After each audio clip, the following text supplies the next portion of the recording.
Every single atheist in this world is a believer in God. It might sound provocative, but it is deeply, deeply psychological. And if you'll bear with me, I'll prove it to you.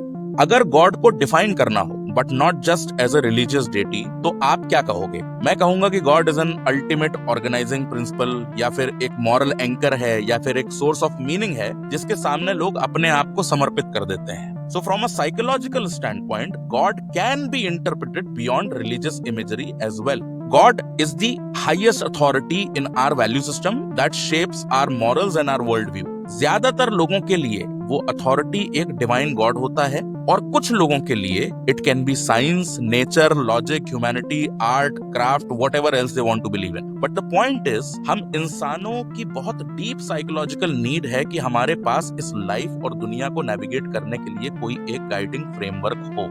In cognitive psychology, there is a concept called meaning making system. इस concept के हिसाब से हमारा दिमाग सिर्फ reality को observe करके information process नहीं करता है, बल्कि इंफॉर्मेशन को इंटरप्रेट भी करता है. प्रोसेसिंग का मतलब होता है आपने एक रॉ डेटा लिया और उसको एक यूजेबल फॉर्मेट में कन्वर्ट कर दिया.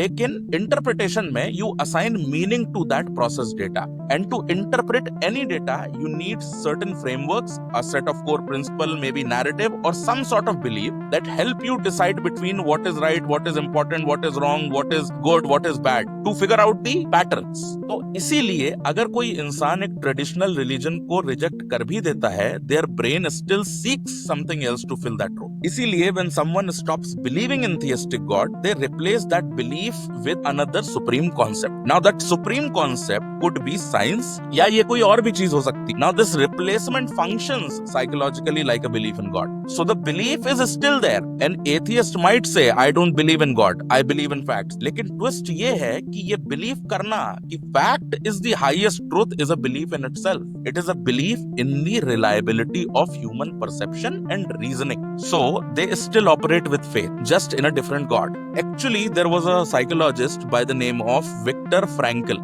His work in meaning shows that humans cannot survive psychologically without believing in something larger than themselves. जो लोग मानते हैं उनके लिए वो लार्जर चीज भगवान होता है, और जो एथियस्ट हैं उनके लिए it can B humanity, justice, natural order, कुछ भी. लेकिन मैकेनिज्म सेम है. बिलीफ आपकी लाइफ को डायरेक्शन देता है, आपके एग्जिस्टेंशियल क्राइसिस को खत्म करता है, और आपके अंदर एक मॉरल कंपास एस्टेब्लिश करता है. तो अगर आप गॉड को एक अल्टीमेट मीनिंग मेकर कंसीडर करो, then every atheist is a believer. इसमें कोई डाउट ही नहीं है. तो कहानी का सार ये है, human psyche can't escape belief, it can only redirect it.